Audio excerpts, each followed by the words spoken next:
오늘 예레미야 31장 18절에서 22절 이 본문 가지고 주제는 자아상인데요. 나는 회개하는 사람이다. 우리 한번 따라해 봅시다. 나는 회개하는 사람이다. 아멘. 네. 서울 광화문에는 수만 명이 모여서 데모를 하고 있습니다.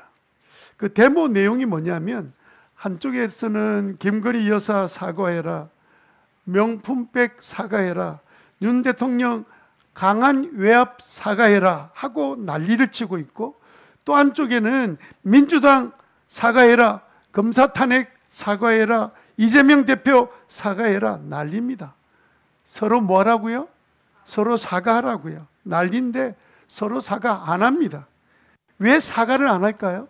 잘못한 것이 드러나도 사과하지 않습니다. 사과하는 순간에 1위 때처럼 달려들어서 더 난리를 친다네요. 그래서 사과를 못 한다고 합니다. 참 우리나라는 사과가 얼마나 좋은 일인데, 사과만 좋습니까? 배도 좋고 참외도 좋은데 사과를 할 수가 없어요. 사과하려고 해도 사과할 수 없는 이런 현실을 보면 참 답답합니다. 사람이 사과한다는 거 얼마나 아름다운 일입니까? 그럼에도 불구하고 쉽지 않아요. 사람들이 사과를 또 잘 안 합니다. 왜냐하면요, 반성하지 않기 때문에 그래요. 여러분, 반성이란 말이 뭡니까? 나의 행동, 말에 대해서 잘못이나 부족함이 없는지를 돌아보는 것이 반성입니다. 그렇게 반성한 사람이 그 다음에 나는 잘못했습니다 라고 잘못을 뉘우치고 회개하고 그 사실을 상대방에게 찾아가서 용서를 비는 게 사과잖아요. 반성이 없으니까 사과도 없는 거죠. 여러분, 우리 인생에 반성이 없으면 사과도 일어나지 않습니다. 오히려 사람들은요, 사과하지 않고 버팁니다. 그래서 어떤 사람이 이런 말을 했어요. 사람이 할 수 있는 최고의 행동은 무엇이냐? 그것은 회개와 용서다. 이 두 가지가 사람이 할 수 있는 최고의 행동이다. 그런 말을 했고요. 어떤 분은요, 반성이란 것은 사람만이 할 수 있는 독특한 감정이다. 자기의 잘못을 되돌아보면서 내가 뭘 잘못했는지를 찾아내는 것, 이 반성이란 것은 사람만이, 인격적인 존재만이 할 수 있다라는 말이죠. 그럼에도 불구하고 참 회개하고 사과하는 일은 쉬운 것 같지 않습니다. 이제 그런 면에서 보면요, 우리 예수 믿는 사람은 얼마나 복된 사람입니까? 하나님이 우리에게 돌아오라고 하시면서 돌아올 때, 순종할 때 그때 회개할 마음을 주시잖아요. 신자는 누굽니까? 신자는요, 신자가 될 때 어떤 과정을 겪고 신자가 되냐면 회개란 과정을 겪고 신자가 되기 때문에 신자의 자아상은 회개하는 사람이에요. 한번 따라합시다. 나는 회개하는 사람이다. 여러분, 회개 아무나 하는 것처럼 보이죠? 또 우리 여러분도 이렇게 생각할 겁니다. 회개할 일이 있으면 나는 언제든지 할 수 있어. 그거 의지적으로 되는 거 아니에요. 하나님의 은혜를 부어주실 때만 할 수 있는 것이 회개입니다. 하나님의 은혜 주셔야 가능한 거예요. 그래서 신자가 가지는 최고의 장점은 뭐냐? 그것은요, 회개할 줄 아는, 반성할 줄 알고 회개할 줄 아는 것이 신자가 가지고 있는 아주 중요한 장점인 거예요. 세상 사람들요, 믿음이 없는 사람들요, 이게 회개가 하고 싶어도 회개가 되질 않아요. 그런데 신자는 회개할 수 있는 사람으로 주님이 부르시잖아요. 그게 세상과 믿는 신자의 다른 점입니다. 사람은 다 실수하잖아요. 실수하지 않는 사람 있나요? 저도 돌아보면 실수투성이에요. 실수 정말 많이 합니다. 왜냐하면 그 실수하는 게 어쩌면 우리의 연약한 인간이기 때문에 가져오는 당연한 결과인지도 모릅니다. 그러나 어떤 사람은 반성하고요, 어떤 사람은 반성하지 않습니다. 핵심은 그 두 가지의 차이점에 있는 거예요. 하나님께서는요, 우리 신자들에게 은혜를 베풀어 주세요. 반성하는 능력, 회개할 수 있는 기회, 이것도요 아무 때나 우리에게 주어지는 거 아닙니다. 사람들은 이렇게 생각해요. 아, 이거 뭐 회개, 반성하는 거 뭐 나중에 하지 뭐, 나는 지금 내가 하고 싶은 일을 할 거야. 여러분, 그 시간 지나고 나면 그런 생각이 떠오르지 않아요. 그래서 이거는 뭐와 같으냐면요, 하나님께서 회개하고 반성하는 마음은 하나님이 주시는 선물입니다. 근데 선물을, 여러분들 선물 받아보셨죠? 선물을 내가 딱 거절하면 그 다음에 또 선물 주나요? 아니, 거절받은 사람이 얼마나 마음이 상하면 또 선물을 주겠어요? 주지 않습니다. 그러니까 여러분, 우리는 회개할 수 있다, 반성할 수 있다, 이런 기회가 내게 있다, 내가 지금도 회개할 수 있다, 이것은 하나님의 은혜를 받았다는 증거예요. 신자는 회개하는 사람이다. 그럼에도 불구하고요, 신자에게 주어진 회개할 수 있는 능력, 반성할 수 있는 기회를 사용하지 않는 사람이 너무 많은 거예요. 저는 교회 생활하면서 진짜 회개하지 않는 사람들을 많이 봤습니다. 교회 신앙생활 할 때부터 신앙생활 하는 과정에 보면 회개하는 모습을 못 본 경우도 많이 있어요. 근데 저 사람은 신앙생활 하면서 한 번도 회개하는 모습을, 물론 어떻게 모두 다 볼 수 있습니까?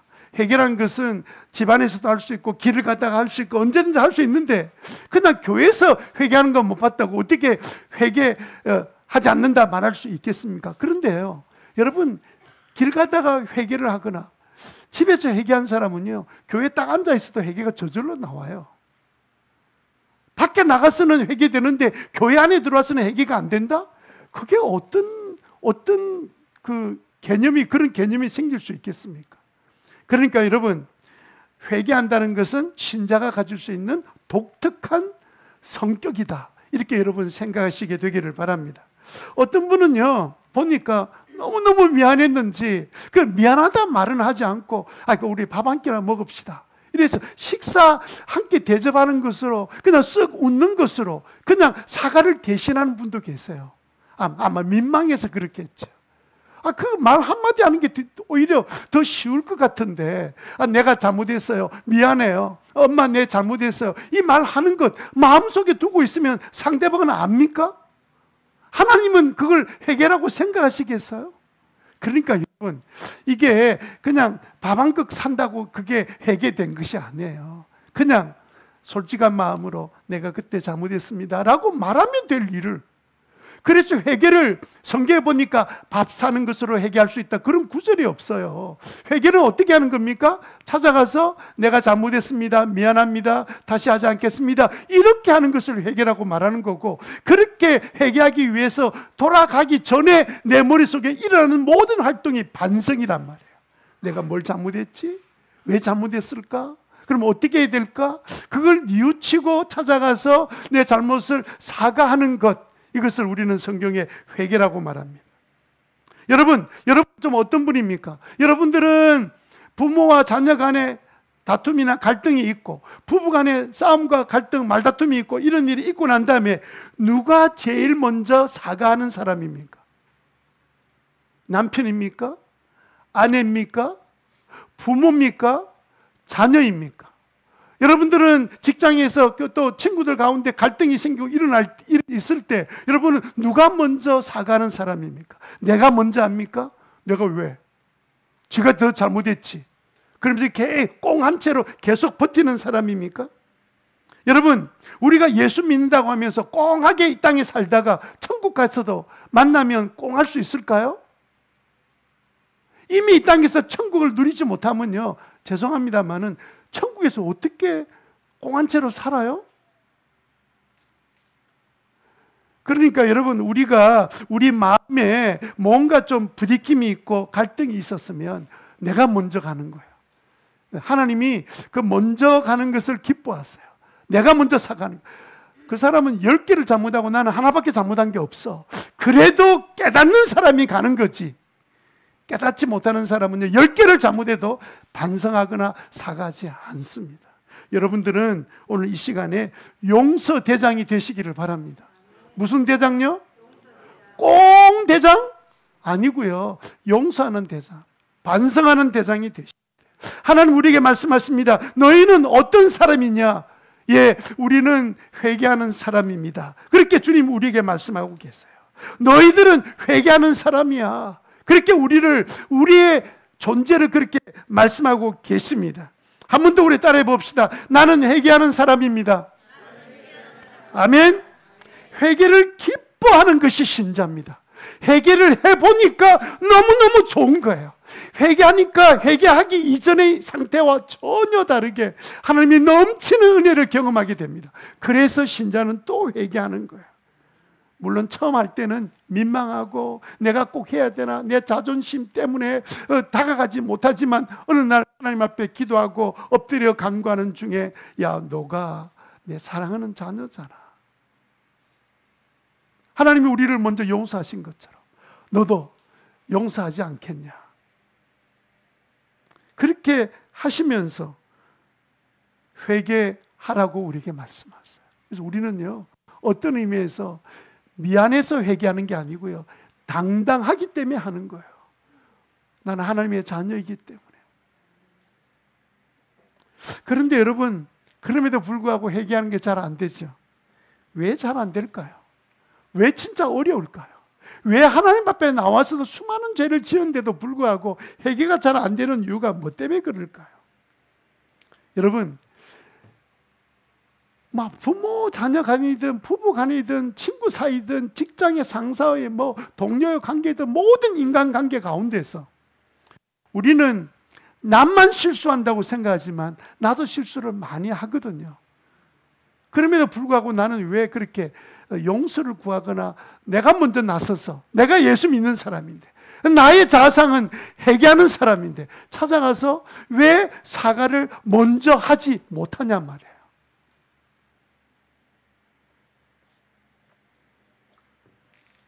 그것은요, 회개, 반성하고 사과하는 것은 하나님의 영역이기 때문에 그래요. 하나님이 나에게 은혜를 베풀어 주셔야만, 하나님이 나에게 회개할 마음을 어느 순간에 말씀을 듣다가 또 찬양하다가 불쑥 떠오르는 성령의 생각을 우리가 딱 주실 때, 그때 순종하기로 결정하는 그 은혜는 하나님 우리에게 베푸신 특권이기도 해요. 그런데 그것을 누리지 못하면 우리는 회개하는 것이 힘들고 어렵습니다. 오히려 거꾸로 우리는 어떻게 하냐면요, 그냥 자신의 잘못이 드러날 때 오히려 뭐 자기 잘못에 대해서 지적을 받으면 오히려 화를 내고 분노하고 역정을 내는 그런 죄된 속성을 우리가 가지고 있기 때문에 이게 회개가 계속 잘 이루어져야 어느 순간에 너 잘못했잖아 이러면 내가 잘못했어 즉시로 나오는 거지, 잘못했다고 이야기하면 즉시로 잘못했다고 말을 하는 거 절대로 안 됩니다. 일어나는 일이 아니에요. 그러니까 여러분, 우리가 역정을 내거나 내가 잘못했을 때는 내가 역정을 내기보다는 침묵하고 조용히 있으면서 내 자신을 돌아보는 것이 오히려 우리에게 필요한데 그게 저절로 안 된다는 거예요. 오히려 많은 사람들은 어떻게 합니까? 자신의 잘못이 드러나면요, 도망치거나 잠수함을 타고 해저로 내려가요. 그걸 우리가 그 말로 뭐라 그래요? 잠수 탔다 그러잖아요.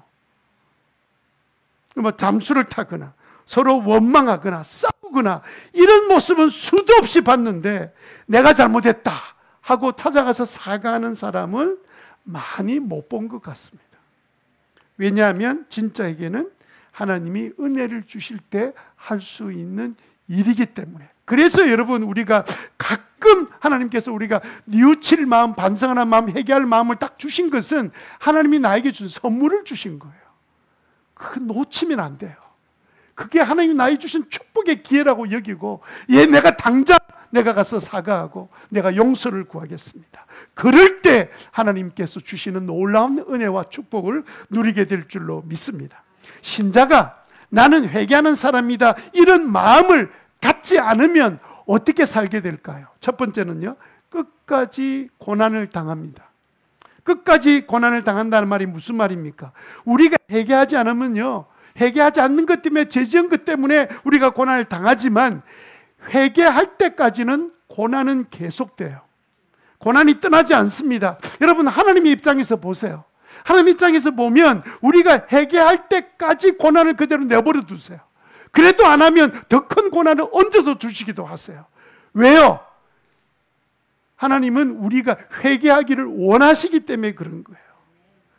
여러분, 자녀인 우리들이 회개하지 않으면 하나님은 너무너무 힘들어하세요. 우리가 회개하지 않으면 왜 하나님은 끝까지 우리에게 고난을 주실까요? 그 이유는 뭐 때문일까요? 하나님은 우리를 향한 열정이 있거든요. 하나님은 우리를 향한 어떤 열정을 갖고 있느냐면, 나는 너희 하나님이고 너희 아버지고 너는 나의 자녀고 나의 백성이야. 나의 친백성이야. 그래서 우리를 하나님의 거룩한 자녀 만들고 싶은 열정이 있는데, 그래서 하나님은요, 우리가 잘못한 상태에 있으면 끝까지 추적하십니다. 그리고 계속 우리를 고난 가운데 두십니다. 끝까지 갈구십니다. 요즘 우리 인간들이 하는 말처럼 갈구십니다. 회개할 때까지 손을 절대로 놓지 않습니다. 여러분, 하나님의 별명이 뭔 줄 아세요? 다윗이 고백한 것처럼 여호와는 나의 반석이십니다. 만세 반석이세요. 하나님의 당신의 뜻은 굽히지 않습니다. 그래야만이 인간이 돌이킬 수 있기 때문에. 어떤 아버지가 아이가 이제 잘못한 걸 보고는, 야, 너 그러지 마 라고 이제 아들한테 계속 이야기를 했는가 봐요. 그런데 아들이 계속 고집을 피우는 거예요. 아버지가 이제 권고를 해도 끝까지 고집을 피우다가 그 아들이 큰 낭패를 당하게 되고 결국은 교도소에 이제 수감이 되었습니다. 그래서 이제 그 참 속상하고 답답한 아버지가 이제 아들을 찾아서 면회를 갔더니 아들 첫 번째 하는 말이, 왜 아버지 그때 나를 내버려 뒀어요? 왜 안 말렸어요? 내 말렸잖아. 하지 말라고 그랬잖아. 아버지, 내 다리 몽둥이라도 부서뜨리라도 나를 말려야 되지. 왜 나를 여기서 오게 만들었습니까? 그렇게 이야기하는 거예요. 그 아버지가 깜짝 놀란 거예요. 아, 그때 다리 몽둥이를 부서뜨려야 되는 거구나. 그러면 그 아이가 뭐 그런다고 말을 듣겠습니까? 두드려 패면 맞고 있겠습니까? 아니죠. 자기 고집대로 해놓고 나중에 돌이켜보니까 그때 아버지가 나를 좀 딱 강하게 나를 딱 붙잡아줬으면 나는 여기까지 오지 않았을 텐데 라는 원망하는 마음이 아버지를 보자마자 그냥 입에서 그냥 생각도 없이 그냥 툭 뱉었던 말이, 아버지 내 다리 몽둥이를 부서뜨리라도 나를 말려야 되지. 그때 왜 나를 그때 안 말려가지고 내가 이 교도소에 들어오도록 만들었습니까? 라고 이야기하더라는 거예요. 하나님께서 우리들이 나중에 하나님께 그런 소리 할까 싶어서 하나님은 다리 몽둥이를 부러뜨리는 한이 있어도 끝까지 우리를 추적하세요. 성경에 나와 있잖아요. 여러분, 야곱이란 인물이 하나님과 계속해서 끝까지 버티고 씨름하다가 하나님이 그를 어디를 부러뜨리셨어요? 환도뼈 아십니까? 환자는요 두를 한자예요. 두를 한자. 그 도는 뭡니까? 금도자예요. 그러니까 칼을 두르는 곳이 환도란 말이에요.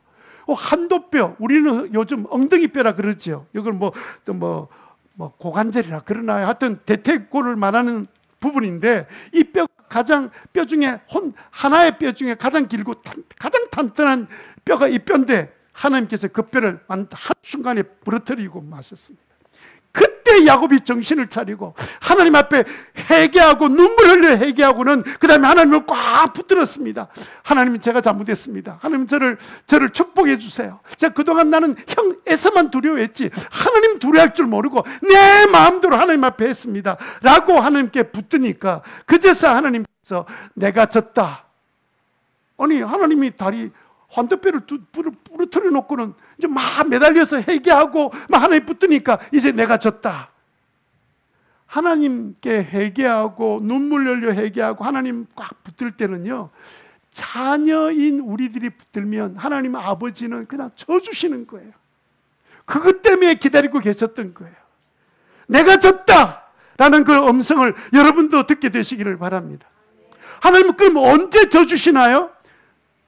야곱처럼 하나님께 나와서 회개하고 눈물을 흘려 잘못을 깨닫고 하나님 도와주세요, 하나님을 꽉 붙들 때, 그때 하나님이 우리를 향해서 내가 졌다, 내가 져주마, 내가 이제는 너에게 내가 복을 내려주마, 그렇게 하시면서 주셨던 이름이 뭐예요?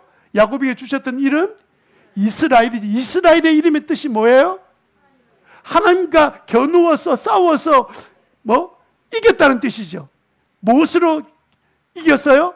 회개함으로 이긴 거예요. 여러분, 우리 마찬가지입니다. 우리가 가만히 보면 우리가 꼭 하나님 앞에 매맞을 짓을 하고도 뉘우칠 줄 모르는 거예요. 뭐가 잘못된지도 모르고 있는 거예요. 그래서 하나님께서 우리가 고난 속에 툭 던져버렸습니다. 그러면 우리는 뭐 하면 되냐면요, 빨리 정신을 차려서 내가 하나님 앞에 뭘 잘못한 게 없을까 돌아보고 하나님께 매달려서 회개하고 뉘우치고 이러면요, 하나님께서 내버려 두지 않고 꽉 우리를 붙드시면서, 그래, 너는 이제 나와 싸워서 이기게 된 거야, 내가 너한테 졌어, 이러면서 하나님께서 우리에게 복을 내려주시고 우리를 변화시켜 주시고 우리를 새롭게 해주실 줄로 믿습니다. 그 전까지는 하나님이 끝까지 추적하세요. 참, 내 인생은 왜 이렇게 안 풀릴까? 만약에 그런 생각이 갑자기 들었다면 혹시 하나님 앞에 정말 진정으로 회개한 적이 있는지 한번 돌아보세요. 하나님 우리를 미워서 그런 게 아니에요. 이 방법이 아니고는 인간이 돌이키지 않기 때문에 그래요. 예레미야 30장 24절에 보니까 주님께서는 마음속에서 뜻하신 바를 시행하고 이루실 때까지, 하나님의 마음에 있는 뜻을 이루실 때까지 그 맹렬한 진노를 뭐하지 않으신다? 그치지 않으신다. 마지막 날에야 너희가 이것을 깨달을 것이다. 마지막 날이 언제입니까? 회개하던 날, 비로소 드디어 망하고 난 다음에 회개하고 뉘우치고 돌아선 그날 깨닫게 된 거야. 하나님은 절대로 나를 포기하지 않으셨구나. 그 마지막 하나님께 깨닫고 회개하고 달려가 하나님을 꽉 붙드는 그날, 그때 한 가지 깨닫는 거예요. 하나님은 절대로 나를 놓지 않는 거구나. 하나님 끝까지 포기하지 않으신 분이시구나. 하나님은 결코 포기하지 않으십니다. 시작. 언제까지? 끝까지. 왜? 우리가 남이 아니고 자녀이기 때문에 그래요. 옆집에 아이가 무슨 짓을 하든 우리 부모는 아무 관심이 없습니다. 그런데 자기 자녀가 잘못되면 부모는 견딜 수가 없는 거야. 자녀의 고통은 나의 고통이에요. 하나님은 끝까지 포기하지, 물론 하나님 자녀 아니면 또 어떻게 대하실지는 모르겠습니다. 그러니까 여러분, 우리는 하나님께서 끝까지 나를 내버려 두지 않으신다. 왜? 잘못한 것이 많이 있음에도 불구하고 하나님 앞에 나와서 회개할 줄 모르니까. 그러면 어떻게 하면 우리가 회개하는 사람이 될 수 있을까요? 신자가 어떻게 나는 회개하는 사람이다라는 그 자상을 분명히 가질 수 있을까요? 그러려면 두 번째로요, 눈물로 씻어라. 눈물로 씻어야 합니다. 눈물로 씻으라. 시작. 이게 무슨 말이에요? 눈물로 씻으라. 이 말은요, 우리의 마음을 깨끗하게 씻어내릴 수 있는 것은 하이타이가 아닙니다. 다른 어떤 것도 내 마음의 죄악을 씻어내리는 방법이 없어요. 그것은 우리의 눈물밖에 없습니다. 우리의 눈물은요, 왜 우리가 눈물로 씻어야 되냐면, 눈물은 우리의 그 속에 지었던 찌든 때들, 찌든 죄악들을 씻어내는, 정화하는 능력이 눈물에 있기 때문에 그래요. 예레미야 31장 18절에 한번 보세요. 에브라임이 탄식하는 소리를 내가 분명히 들었다. 주님, 우리는 길들지 않은 짐승 같았습니다. 그러나 주님께서 우리를 가르쳐 주셨고 순종하게 하셨습니다. 우리가 돌아갈 수 있게 이끌어 주십시오. 이제 우리가 우리 하나님께 돌아갈 준비가 되었습니다. 주님을 떠난 다음에 19절에 곧 뉘우쳤습니다. 잘못을 깨달은 다음에 가슴을 치며 뉘우쳤습니다. 회개를 어떻게 했다고요? 가슴을 쳤다고요. 그게 뭡니까? 부르짖고 기도했다. 울부짖으면서 기도했다는 거예요. 여러분, 성경에 나온 인물 가운데 하나님이 가장 사랑하셨던 대표적인 인물이 누구였죠? 구약의 다윗이 그죠? 다윗을 끔찍이 사랑하셨죠. 여러분, 하나님께서 다윗을 끔찍이 사랑하셨는데 다윗의 생애 전체를 보면 다윗은 어떤 한 사건을 전후로 이전과 이후로 완전히 나눠져요. 우리로 막 역사 나누면 비포 AD 나누듯이 딱 다윗의 생애를 보면 둘로 딱 나눠져요. 그러면 그때 그 사건이 뭐냐면 우리아의 안에 있는 바세바와의 가늠하는 사건이에요. 그 사건이 벌어지기 전과 벌어지고 난 다음에 이후로 탁 나누어지게 되는데, 하나님이 다윗을 언제 더 사랑하셨냐면 바세바 사건이 있고 난 다음에 더 사랑하셨습니다. 왜 그러냐면 다윗이 그 죄를 뒤늦게 하나님께 눈물로 회개하고 통회하고 자복하고, 그래서 시편에 보니까 얼마나 많이 하나님 앞에 들어 누워 그냥 성전에 가서도 울고 회개했지만 그냥 누워서도 자기 지은 죄를 회개하고 막 우는데 얼마나 잠에 누워서도 울었는지 베개가 눈물로 젖었다. 여러분, 베개가 젖도록 한번 울어본 적이 있습니까? 여러분이 콧물, 눈물이 범벅되도록 울어본 적이 있습니까? 잘못한 게 없는데 뭐 그렇게 울 리가 없지요. 진짜 우리가 하나님 앞에 잘못했다고 깨닫는 순간에 우리는 다윗과 같은 경험을 하게 될 수밖에 없습니다. 그래서 회개한 다음에 하나님이 그를 더 큰 인물로 사용하신 거예요. 하나님은 어떻게 하면 다윗 이야기를 했습니다. 한참 세월이 지났는데도 그 후손들한테도 다윗의 길로 간 사람, 뭐 그런 이야기 하시는 거예요. 다윗은 어떤 길로 갔습니까? 다윗은 하나님 앞에 예배하는 사람이었지만 동시에 자기가 잘못하고 범죄하고 난 다음에 깨닫고 하나님 앞에 회개하는 사람이었거든요. 저는 하나님께서 예배하는 사람도 소중히 여기시죠. 더 소중히 여기는 사람 보니까 예배를 드려도 회개 안 하는 사람이 있더라고요. 그런데 다윗은 예배만 잘 드린 게 아니라 하나님 앞에 진정으로 회개하는 사람이 됐었거든요. 여러분 다 자신들이 회개하는 사람이 될 때 하나님께서 나를 들어 쓰신다는 사실을 믿으시기를 바랍니다. 20절에 보니까, 오늘 본문 20절에 보니까 에브라임은 나의 귀한 아들이다, 내 가장 사랑하는 자식이다, 그를 책망할 때마다 더욱 생각나서 측은한 마음이 들어 불쌍히 여기지 않을 수 없었다. 나 주의 말이다. 이게 측은한 마음이 들어 불쌍히 여기지 않을 수 없다. 이 말을 개정개혁에 보면 뭐라고 되어 있냐면, 그를 위하여 내 창자가 들끓으니 내가 반드시 그를 불쌍히 여기리라. 측은한 마음, 내 창자가 불쌍히 여길 때 내 마음의 창자가 막 끊어지듯 아프다는 뜻입니다. 우리가 울며 회개할 때 하나님께서 보시고 아이고 이제 정신 차렸구나 이놈 사람 됐네 이렇게 하지 않고, 우리가 울 때 하나님이 같이 우신다는 거예요. 그 창자가 끊어질 듯하는 그 아픔을 느끼면서 하나님이 우리와 함께 아파하신다는 거예요. 여러분, 자녀가 정말 잘못을 깨닫고 부모한테 찾아와서 눈물로 잘못을 이야기할 때 부모가 자식 이제 사람 됐구나, 그런 부모가 어디 있습니까? 자녀를 같이 껴안고 같이 울지요. 나도 잘못한 게 너무 많구나. 그게 함께 우는 거예요. 하나님이 우리가 회개하고 돌아와서 울 때 하나님은 이놈 자식 꽃이다, 이제 정신 차렸구나, 그렇게 하시는 분이 아니란 말이에요. 하나님은 우리를 껴안으실 때 언제 껴안으시느냐? 우리가 회개하고 진정으로 뉘우칠 때, 그때 하나님께서 우리를 껴안으신다, 이 사실을 믿으시기 바랍니다.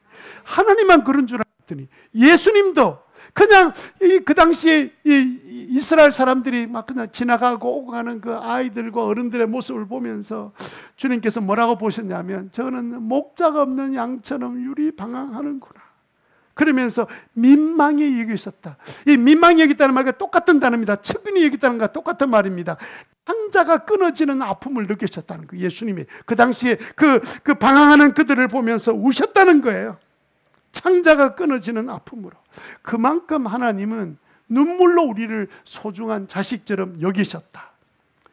야곱이 환도뼈가 딱 부러지니까 그때 어떻게 한 줄 아세요? 창세기는 자세히 기록이 안 돼 있는데 호세아 12장 4절에 보면 이런 구절이 나옵니다. 한번 읽어봅시다. 시작.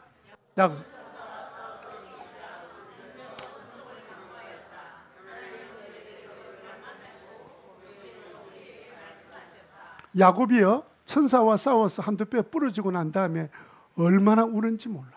울면서 하나님께 축복을 구했습니다. 하나님, 저를 버리지 마십시오. 제게 복을 내려 주십시오. 그렇게 했다는 거 야곱이 그냥 뚜리 맞고 아야 아프다 이렇게 있었다는 게 아니란 말이에요. 몸은 아픈데 마음으로 하나님 앞에 눈물로 회개했다는 거예요. 그 회개가 뭐였냐면 그냥 오직 형 에서 마음만 달랠 생각을 했지 하나님 앞에 잘못한 것은 생각도 하지 않고 있다가 하나님 앞에 한 대 맞고 난 다음에 정신 차리고 비로소 그때 하나님께 돌아서서 하나님 제가 하나님께 돌아가겠습니다. 제가 잘못했습니다. 하고 뉘우쳤다는 거예요. 미국의 유명한 목사님 가운데 고든 맥도날드라는 그런 목사님이 계십니다. 여러분 잘 아는 그 맥도날드와 똑같습니다. 이름.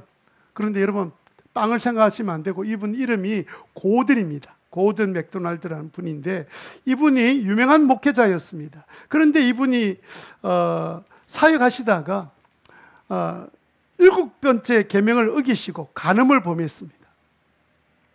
그리고 이것 때문에 참 부끄럽게도 이 고든 맥도날드 목사님은 그 일로 인해서 더 이상 목회를 못하게 되셨는데 그 목사님은 그 사실을 감추지 않고 교인들 앞에 서서 자기가 잘못한 것을 자기 죄를 자백하고 그리고 자기가 가지고 있는 모든 직을 다 내려놓고 그리고 그 교단에서 행하는 치유와 회복 프로그램 성 문제에 대해서 성범죄에 대한 치유와 프로그램을 따라서 치유를 받으면서 3년 동안 회개했습니다. 3년 동안 평신도가 되어서 그냥 교회에서 늘 엎드려 기도하는데 이분이 교회를 이제 어떤 교회라도 교회를 가서 예배를 드리면 들어가기 전에 가장 마음속에 간절한 작은 소원이 뭐냐면 아무도 나를 알아보지 않았으면 좋겠어. 이런 마음으로 아내와 함께 그 예배당에 들어간 거예요. 얼마나 힘들었겠습니까? 자신의 얼굴을 아는 사람도 많이 있었을 텐데 3년을 그렇게 예배를 드렸습니다. 회개하는 시간을 보내는 동안에 아내의 관계도 회복이 되고 하나님께서 그를 만져주시고 회복이 되기 시작했는데 이분이요 교인의 자리에 앉아서 3년 동안 설교를 듣고 예배를 드려보니까 자기는 몰랐대요. 저하고 똑같을 거예요. 저 여기 있으면 여러분들이 지금 어떤 상황 이런 걸 잘 알 수가 없는데 그 성도들 교인데 앉아서 자리에 앉아보니까 상처 많은 사람이 너무너무 많더라는 거예요. 뭡니까 여러분 장의자에 보면 한 자리에 한 명 이상 되는 사람들이 자기의 죄의 문제든 어쨌든 마음의 상처 마음이 무너져서 힘들어하는 사람이 그렇게 많더래요. 그래서 그가 몰랐다가 그 사실을 깨닫고 난 다음에 하나님께 이런 기도를 했답니다. 하나님, 제게 만약 하나님이 은혜를 주셔서 제가 다시 사역을 시작할 수 있게 해 주신다면 저는 다른 일을 다 내려놓고 오직 마음의 질서가 무너지고 상처받은 그 사람들을 위해서 말씀을 전하는 목사가 되고 싶습니다 라고 기도하는 동안에 이 목사님이 다시 사역을 시작할 수 있도록 회복이 되었습니다. 그래서 이분이 가서 복음을 전할 때마다 수많은 상처 많은 영혼들이 치유함을 받고 회개하고 회복되는 역사가 일어났습니다. 그래서 그때 그분이 쓰셨던 책이 우리나라에 오래전에 번역이 되었는데 내면 세계, 우리 안의 내면이 다 망가졌다는 거예요. 내면 세계 질서와 영적 성장이라는 책을 썼는데 우리나라에서 100번 인쇄가 되었습니다. 어마어마하게 책이 팔렸습니다. 얼마나 많은 사람들이 책을 읽은지 모릅니다.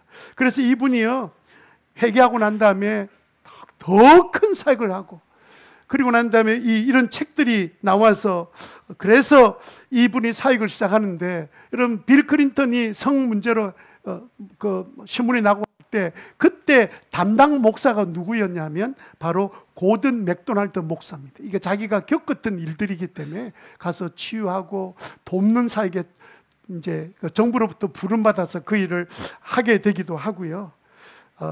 그 이후에 엄청난 사역을 행하는 목사님이 되셨는데 사건이 일어났던 그 교회가 세월이 지나고 난 다음에 그 고든 맥도날드 목사님을 다시 자기 교회로 청빙을 했습니다. 목사님 다시 우리 교회 와서 말씀을 전해 주십시오. 그래서 그 교회에 가서 사역을 하셨어요. 누가복음 15장 7절에 보니까 내가 너에게 말한다 이와 같이 하늘에서는 회개할 필요가 없는 의인 99보다 회개하는 죄인 한 사람을 두고 더 기뻐하신다. 하나님은 그 한 사람, 회개할 사람을 더 기뻐하신다. 그러므로 여러분들이 하나님 앞에 나와서 나의 죄를 찾아서 회개하기를 원하는 그런 마음을 갖고 있는 사람을 주님은 찾고 계시고, 그래서 나는 회개하는 사람이다 라는 마음을 가지게 되면, 그러면 어떤 역사가 일어나냐면, 세 번째로 회복의 영광을 누립니다. 뭘 누린다고요? 회복의 영광을 누립니다. 회복의 영광을 누립니다. 하나님 우리를 회복시켜 주세요. 근데 여러분, 다윗도 죄를 회개하고 난 다음에 더 큰 위대한 인물로 하나님 쓰시고, 고든 맥도날드 목사님도 마찬가지로 그 이전에는 그렇게 크게 알려지지 않았던 목사님이었는데, 회개를 하고 난 다음에 하나님이 더 큰 분으로 사용해 주셨습니다. 우리가 죄를 지으면 분명히 뭔가를 잃어버려요. 그죠? 회개할 때 하나님은 잃어버린 그 하나를 회복시켜 주시는 것뿐만 아니라, 하나님은 회개하는 사람한테는요 10가지를 돌려주시고 100가지를 돌려주시고 1000가지를 돌려주시고 10,000가지를 돌려주시는 하나님이십니다. 이게 회복의 영광이에요. 회개하면 회복과 함께 더 큰 영광을 누리게 된다는 사실을 믿으시기 바랍니다. 이것은 어떤 의미냐면, 단순한 내가 잃어버린 어떤 것이 아니라 신령한 복들로 가득 차서 하나님께서 마음대로 쓰실 수 있는 그런 인물로 쓰신다는 뜻입니다. 예레미야 31장 22절에 이 말씀 하셨어요. 우리 이 말씀은 같이 읽었으면 좋겠습니다. 예레미야 31장 22절, 회복의 영광에 대한 말씀 같이 읽습니다. 시작. 너 방종한 딸아, 내가 언제까지 방황하겠느냐? 주님께서 이 땅에 새 것을 창조하셨으니 그것은 곧 여자가 남자를 안는 것이다. 아멘.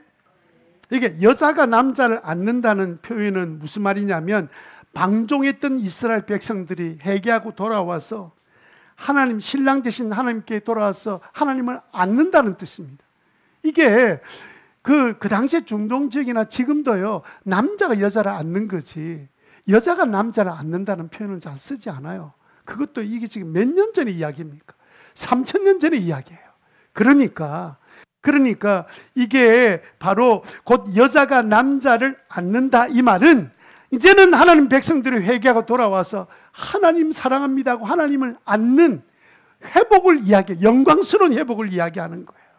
먼저 하나님 앞에 나와서 하나님을 사랑한다고 고백하는 게, 이게 얼마나 놀라운 일이냐면, 바로 앞절에 보면 그것은 할 때 바로 앞에는 주님께서 이 땅에 새 것을 창조하셨으니, 새 것을 창조하셨습니다. 이게 뭡니까? 우리의 타락한 우리의 인간, 죄된 우리의 인간 마음속에 하나님께서 사랑을 확 부으셔서 이제는 하나님께 돌아가면서 하나님, 제가 하나님을 사랑합니다 하는 하나님의 사랑의 놀라운 영광의 자리까지 들어가는, 우리는 하나님의 품에 안기는 것으로만 생각하는데, 오히려 본문은 어떤 영광까지 가냐면, 하나님 고맙습니다, 사랑합니다 하고 하나님을 안는 그런 놀라운 역사의 회복이 일어날 것을 말씀하시는 거예요. 하나님, 아버지 사랑합니다, 아버지 사랑해요, 내가 아버지를 정말 사랑합니다 하는 감격적인 변화의 역사들이 일어나게 만들어 주신다는 거예요. 그런 은혜가 여러분 가운데 있게 되기를 바랍니다. 아주 중요한 영적 원리가 한 가지 숨어져 있는데요, 예레미야서를 보면 이스라엘은 일찍 망하고 유다는 그래도 하나님 믿는 왕들이 많이 있었습니다. 그래서 나중에 유다가 망하는데 다 포로로 끌려갔습니다. 그런데 남쪽 유다가 하나님 앞에 회개하기 시작하니까 누가 돌아온 줄 압니까? 회개도 하지 않은 북쪽 이스라엘이 돌아오기 시작한 거예요. 유다가 먼저 죄를 짓고 망한 이스라엘, 유다가 회개할 때 하나님께서 먼저 죄짓고 망했던 그 이스라엘을 불러서 회복시키는 하나님의 회복의 영광이 나타나면서, 유다가 회개하니까 하나님께서 세계 만방에 하나님의 영광을 드러내셨다, 이렇게 말씀하고 계십니다. 그게 예레미야서에서 하고 있는 말씀이에요. 1907년도에 북한에서 평양의 중심으로 성도들이 모여가지고 선교사들과 함께 모여서 회개하기 시작했습니다. 왜 하나님께서 우리에게 복음 주시고 은혜를 주셨는데 왜 우리 마음에는 이렇게 답답하냐? 선교사들과 지도자들과 교인들이 모여서 회개하기 시작하는데 회개 운동이 막 일어났습니다. 그래서 평양은 동방의 예루살렘이라고 불릴 정도로 어마어마한 사람들이 예수 믿고요, 저희 할아버지 살던 그 강계 위쪽은요, 90%가 크리스찬이었습니다. 다 그 영향을 받은 거예요. 그런데 놀랍게도 그 북한이 평양 중심으로 회개운동이 일어날 때 남쪽의 복음이 증거되면서 이 척박한 이 부산과 경남 지역과 전라 지역 이게서 교회가 세워지는 역사가 일어나기 시작한 거예요. 여러분, 우리는 우리 자녀들이 회개하라고 막 이렇게 기도해 왔습니다. 그렇게 기도합니다. 그런데 오늘 말씀의 원리는 뭐냐면, 먼저 부모된 너희들이 하나님 앞에 회개하고, 교사들이 먼저 회개하고, 목사들이 먼저 회개할 때 다음 세대들, 우리의 생각하고 고민하고 있는 자녀들이 주님께 돌아오고 회개한다는 거예요. 우리는 거꾸로 생각했거든요. 우리가 VIP가 회개하고 돌아오기를 기도하고 있는데 하나님은 그렇게 하지 않고, 영적 질서는 뭐냐면 우리가 먼저 회개하고 주님께 돌아올 때 그때 VIP들이 돌아온다는 거예요. 근데 우리는 거꾸로 하고 있는 거예요.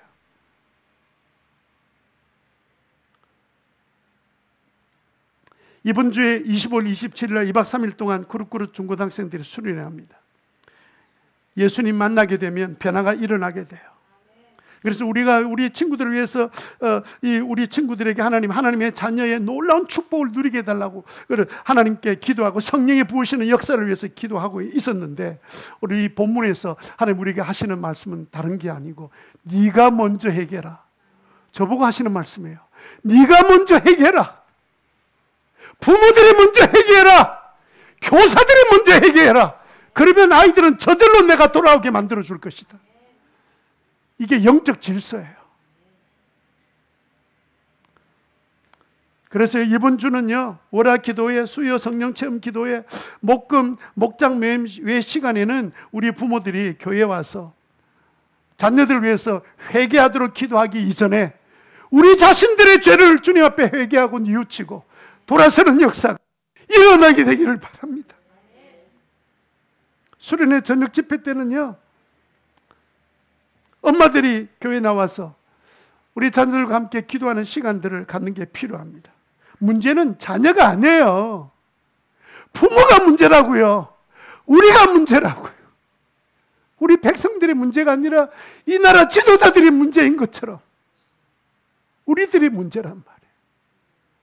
거꾸로 짚지 말고 우리가 이번 기회에 하나님 우리를 회개의 자리로 부르시는 줄 알고, 지도자들이 먼저 주님 앞에 회개하고, 부모들이 먼저 회개하고, 전도하려는 우리들이 먼저 회개할 때 하나님께서 우리의 자녀들을 사랑하는, 하나님은 우리 자녀들을 사랑하시는데 그 자녀들을, 연약한 자녀들을 내버려 두지 아니하시고 하나님께서 품에 안으실 뿐만 아니라 VIP들도 하나님께서 그 마음을 움직이셔서 돌아오게 하는 그런 역사를 이루실 줄을 믿고 믿음으로 기도하는, 회개하는 저와 여러분 되시는 그런 시간이 되기를 주님 이름으로 축원합니다.